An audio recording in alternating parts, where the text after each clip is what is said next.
அகிலமெங்கும் உள்ள தமிழ் நேயர்கள் அனைவருக்கும் பரம்பரை ஜோதிடர் உங்கள் மனோ பாலாஜியின் அன்பான வணக்கம். ரிஷபராசி அன்பர்களுக்கு இந்த 2026 மே மாத ராசி பலன்.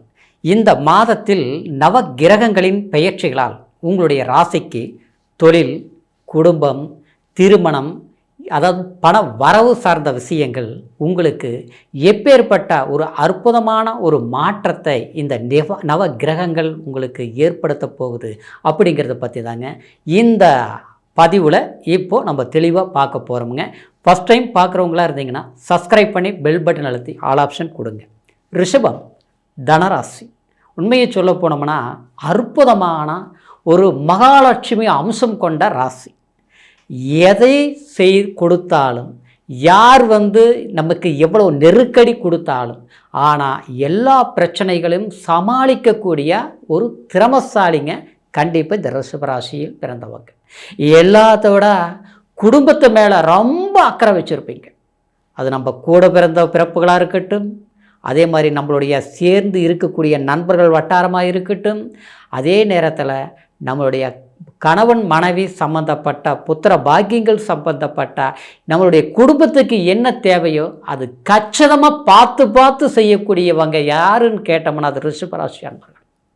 ஆனால் அப்பேற்பட்ட உங்களுக்கு குடும்ப வாழ்க்கையில் சில போராட்டங்களை கடந்து வரக்கூடிய சூழ்நிலைகள் அப்பப்போ ஏற்பட்டுட்டு இருக்கும்.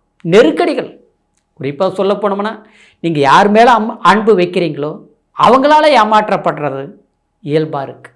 சிலருக்குள்ள பார்த்தோம்னா மறு வாழ்க்கை, முதல் வாழ்க்கை எவ்வளவு நம்ம விரும்பி வாழ்க்கையை திருமணம் செய்தோமோ, ஆனால் கடைசியில் பார்த்தோம்னா அந்த வாழ்க்கையே ஒரு போராட்டமாகி மறு வாழ்க்கை ஏற்படக்கூடிய சில சிக்கல்கள் உண்டாகிருக்கு. எல்லாமே எப்படி இருக்குதுன்னா, அடுத்தவங்களுக்கு ஒரு ஐடியா கொடுத்தா அற்புதமாக நடக்குது, சக்ஸஸ் ஆகுது. ஆனால் தனக்கு எது செய்யலாம், எது செய்யக்கூடாது, என்ன பண்ணலாம், ஏன்னா எதை செய்தாலும் ஏதோ ஒரு பிரச்சனைகள் வருது, யாரை நம்பினாலும் ஒரு ஏமாற்றங்கள் வருது. வேலையே எடுத்துக்கோங்க, எல்லா பக்கம் போகிறோம் திறமையானவங்க. ஏன்னா நான் தான் முதல்ல சொன்னனே, எது செய்தாலும் யோசித்து செய்யக்கூடிய ஒரு திறமசாலிங்க ரிஷபராசிக்காரர்.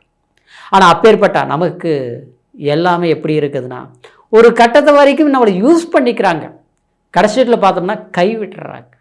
இது வாழ்க்கை மட்டும் கிடையாதுங்க, தொழில் ரீதியிலும் வேலை ரீதியிலும் அப்படி தான் நடந்துகிட்ருக்குது ரிஷபராசி அன்பர்களுக்கு. இந்த சூழ்நிலையில் இருக்கக்கூடிய உங்களுக்கு எப்போ மாறுதல் வரும், எப்போ மாற்றங்கள் வரும், எல்லாரும் சொல்கிறாங்க நேரம் நல்லா இருக்குதுன்னு, ஆனால் தனக்கு ஒன்றும் மாற்றங்கள் ஒன்றும் கிடைக்கலையே அப்படிங்கிற ஒரு சூழ்நிலையில் இருக்கக்கூடிய உங்களுக்கு ஜென்மத்திலேயே சுக்கிர பகவான் இந்த 14ஆம் தேதி வரைக்கும் இந்த மே மாதம் ஆட்சி நிலையில் இருப்பார். நிச்சயமாக உங்களுக்குன்னு ஒரு வளர்ச்சி கண்டிப்பாக அடையக்கூடிய ஒரு நேரத்தை நீங்கள் தீர்மானிக்கக்கூடிய ஒரு காலம். அது மட்டும் கிடையாதுங்க, 12ஆம் இடத்துல சூரிய பகவான், அதாவது உச்ச பலத்தை அடையக்கூடிய ஒரு அற்புதமான ஒரு காலகட்டத்தை ஏற்பட போகுதுங்க. இந்த அதாவது 15ஆம் தேதி வரைக்குமே அதாவது உங்களுடைய ராசிக்கு 12ஆம் இடத்தில் இருப்பார். அப்போது நீங்கள் வெளிநாடு, வெளிப்பிரயாணம், நிச்சயமாக எதிர்பாராத தூர தேசத்தில் இருக்கக்கூடியவங்களால் ஒரு நட்பு பெருகக்கூடிய ஒரு வாய்ப்புகள், நீங்கள் பயணங்களால் நன்மை அடையக்கூடிய சந்தர்ப்பங்கள் கண்டிப்பாக உருவாக போகுது. ஏன்னா இந்த சூரியன் உங்களுடைய ராசிக்கு 12ஆம் இடத்துல உச்சபலம் அடைஞ்சிருப்பார். சரிங்களா? அடுத்தது பார்த்தோம்னா 15ஆம் தேதியில் அதாவது உங்களுடைய ஜென்மத்துக்கு வருவார். அப்போது பயணங்களால் நன்மைகள் உண்டாக்கும். அரசியல், அரசாங்க துறையில் இருக்கக்கூடியவங்களுக்கு சக்ஸஸ்ஃபுல்லான ஒரு வாய்ப்புகள் உண்டாக்கும். நிச்சயமாக சொல்கிறேன் பாருங்கள், எது நீங்கள் எதிர்பார்த்தீங்களோ, உங்களுடைய கனவு என்னவோ அதை நினைவாகக்கூடிய ஒரு வாய்ப்புகள் உண்டாகும். எல்லாத்த விட குடும்ப வாழ்க்கை, தனக்கு பிடிச்சவங்களோட நினச்சவங்களோட வாழ்க்கையில் ஒரு சுவாரஸ்யமான ஒரு நட்பை பலப்படுத்தக்கூடிய ஒரு சூழ்நிலை நிச்சயமாக உங்களுக்கு உண்டாகும். காரணம், 2ஆம் இடத்துல குரு பகவான் சஞ்சாரம் பண்ணிட்டு இருக்கிறார். தனஸ்தானத்தில் தனக்காரகன், லாபாதிபதி குரு பகவான் இல்லையா?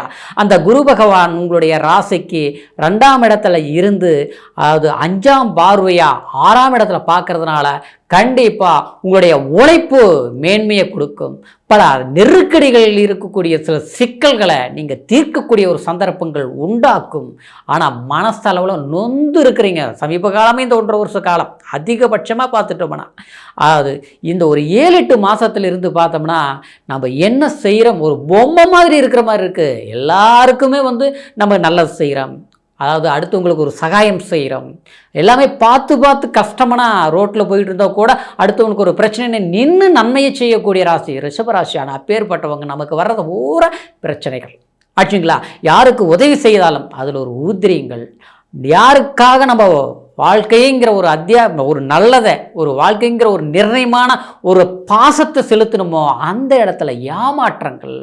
இப்படி ஒவ்வொரு விஷயத்திலையும் அழுத்தம் திருத்தமாக தன்னால் பாதிக்கப்பட்டவங்க யாரும் கிடையாது. ஆனால் மற்றவங்களால் தான் பாதிக்கப்பட்டோங்கிற ஒரு மனக்குழப்பத்தில் இருக்கக்கூடிய ரிஷபராசி அன்பர்களுக்கு இந்த காலம் அப்படின்னா இந்த மே மாதம் நிச்சயமாக உங்களுக்கு ஒரு மாறுதல் அடைய போகிறீங்க. இதில் எந்த ஒரு மாற்று கருத்தும் கிடையாது. இல்லை, லாபஸ்தானத்தில் சனி பகவான் நிச்சயமாக, இந்த லாபஸ்தானத்தில் சனி பகவான் இருக்கும்போது கண்டிப்பாக சனி கொடுப்பார், யார் தடுப்பார்னு பழமொழியே இருக்குங்க ஆச்சுங்களா. எத்தனையோ சிரமங்கள் கடந்து வந்திருக்கிறீங்க, நெருக்கடிகள் சமாளிச்சிருக்கிறீங்க, ஆனால் முழுமையாக முடிக்க முடியல ஆச்சுங்களா. ஆனால் அந்த பிரச்சனைகளை சரிபடுத்தக்கூடிய ஒரு வாய்ப்பு. ஏன்னா இந்த 11ஆம் தேதி வரைக்கும் சனி பகவானுடைய செவ்வாய் இணைவு இருக்கும். அடுத்த கட்டத்தில் பார்த்தோம்னா இந்த 11ஆம் தேதி, அதாவது உங்களுடைய ராசி ஜென்மத்துக்கு 2ஆம், அதாவது விரயஸ்தானத்தில் செவ்வாய் உட்காருவார்.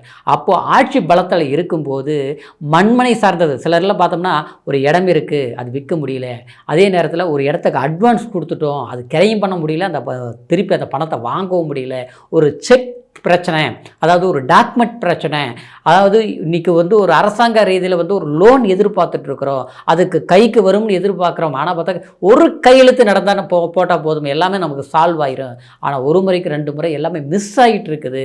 அதாவது இந்த மாதிரி ஒரு சில பிரச்சனைகள் இருக்கக்கூடியது எல்லாமே கண்டிப்பாக இந்த நேரத்தில் நமக்கு அது சமாளிக்கிறது மட்டும் இல்லை, அது சாதகமாக முடிக்கக்கூடிய ஒரு வாய்ப்புகள் உண்டாகும். சிலருக்கெல்லாம் பார்த்தோம்னா கல்யாணம் ஆகி ரொம்ப நாள் ஆகி போச்சுங்க, புத்திரபாக்கியம் இல்லை, அதனால் எந்த இடத்துக்கு போனாலும் நமக்கு ஒரு கேள்வியாக கேட்குற அளவுக்கு இருக்குது. சிலருக்கு குழந்தை இருக்குது, ஆனால் அவங்களுக்கு ஒரு ஆரோக்கியம் சரியில்லை, இல்லை கல்வி பலம் சரியில்லை, இல்லை பிரிஞ்சிருக்க வேண்டிய ஒரு சூழ்நிலை. ஆக மொத்தத்தில் எல்லாம் இருந்தும் நிம்மதி இல்லாமல் இருக்குது பார்த்தீங்களா. அந்த மாதிரி சில குழப்பங்களுக்கு எல்லாமே நீங்களே இறைவனுடைய சித்தத்திலையும் நவகிரகங்களுடைய அதாவது பெயர்ச்சிகளாலும் உங்களுக்கு ஒரு மாற்றத்தை எதிர்பார்க்கக்கூடிய ஒரு மாறுதலான காலம்தான் இந்த மே மாதம், சரிங்களா. அப்போது இந்த நேரத்தை நமக்கு தகுந்த மாதிரியும் நம்மளுடைய தேவைக்கு தகுந்த மாதிரியும் சரியாக பயன்படுத்தி பாருங்கள். நிச்சயமாக உங்களுடைய முயற்சி அது ஒரு வெற்றியாக்கக்கூடிய ஒரு காலம் இந்த மே மாதம். ஆக மொத்தத்தில் இப்போ சொன்ன பலன்கள் அனைத்தும் கோச்சார் அடிப்படையில் நம்ம சொல்லியிருக்கிறோம். கோச்சாரங்கிறது ராசிங்கிறது சந்திரன் மதி, அதே மாதிரி விதிங்கிறது லக்னம். நமக்கு இந்த காலகட்டத்தில் இந்த நேரத்தில் பிறந்தவங்களுக்கு இந்தந்த காலகட்டத்தில் இது நடக்கும் அப்படிங்கிறது நிர்ணயம் செய்து, அதாவது அந்த ஜாதகத்தில் இருக்கக்கூடியதான், அதாவது பிறப்பு ஜனன ஜாதகங்கிறது. அப்போது உங்களுடைய ஜாதகத்தில் என்ன திசை நடக்குது, என்ன புத்தி நடக்குது, என்ன அந்தரம் சூட்சமங்கள் நடக்குது அப்படிங்கிறத பொறுத்து இதனுடைய பலன்கள் இன்னும் கூடுதல் பெறலாம், இல்லையோ பலவீனம் ஆகலாம். அப்படிங்கிறதுனால உங்களுடைய முழுமையான பலன்களை தெரிஞ்சுக்கிறதுக்கு உங்களுடைய பிறப்பு ஜனன ஜாதகம் சரியாக ஒரு அற்புதமாக தெரிஞ்சு அதுக்கு தகுந்த மாதிரி நம்ம முயற்சி எடுக்கும்போது அது சக்ஸஸ் பண்ண முடியுங்கிற ஒரு காரணத்தினால உங்களுடைய ஜாதகத்தையும் ஒரு முறை பார்த்துக்குங்க. ஆமாங்க, சிலர்லாம் பார்த்தோம்னா கஷ்டப்பட்டுட்டே இருப்பாங்க, 10 வருஷத்துலேருந்து கஷ்டப்படுறேன், நான் 15 வருஷத்துலேருந்து கஷ்டப்படுறேன் அப்படிம்பாங்க. காரணம் என்ன, அவங்களுடைய திசை பலவீனமாக இருந்திருக்கும். சிலர் பார்த்தோம்னா திடீர்னு 1 வருஷத்துல ரொம்ப இம்ப்ரூவ்மெண்ட் ஆகிட்டாங்க, ரொம்ப முன்னேற்றமாக அடைஞ்சிட்டாங்க, என்னன்னே தெரியலிங்க அப்படின்னு சொல்லுவாங்க. அது காரணம் என்னன்னா இந்த 1 வருஷ காலகட்டத்தில் அவங்களுக்கு நல்ல திசை ஸ்டார்ட் ஆகிட்டு இருக்குங்க ஆச்சுங்களா. அப்படி பார்க்கும்போது இந்த கோச்சார அடிப்படையில் கிரக பயிற்சிகள் நமக்கு சாதகமாக இருக்கக்கூடிய இந்த நேரத்தில் உங்களுடைய திசையும் சாதகமாக இருந்ததுன்னு வச்சுங்களேன், நீங்கள் டாப் ரேஞ்சில் வளர்ச்சி அடைய முடியும். இந்த நேரத்தில் புதுசாக ஒரு தொழில் தொடங்கலாம், ஒரு வீடு கட்டலாம், இடம் வாங்கலாம், எல்லா நல்ல விஷயங்களும் தடையில்லாமல் நடக்கும். அப்போது உங்கள் ஜாதகத்தை பார்க்கணும் நீங்கள் விரும்புனீங்கன்னா கீழே இருக்கிற நம்பருக்கு ஃபோன் பண்ணி உங்களுடைய date of birth, time, place இது மூணையும் தெரியப்படுத்தி எந்த தேசத்தில் இருந்தாலும் ஆன்லைன் மூலியமாக கூட உங்களுடைய பலன்களை அற்புதமாக கேட்டு தெரிஞ்சுக்கிட்டு இனி வரக்கூடிய காலத்தை கரெக்டாக பயன்படுத்துங்க.